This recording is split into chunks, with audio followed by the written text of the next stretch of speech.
Okay, so what we can do is go to File, Make a Copy, and get a name here.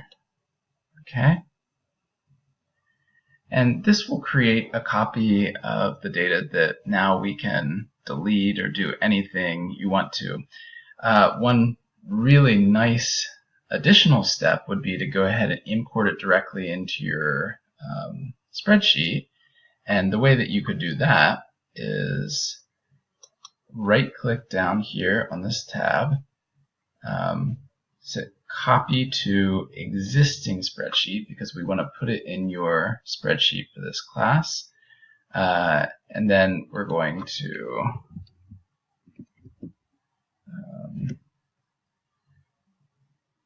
find your spreadsheet, and then it should be there. If we go to your spreadsheet and look, we should have a copy of the Fitbit data here that you could then rename or something here. The computer's being a little slow, but there it goes. And that'll put it right there in your spreadsheet that you can then work with.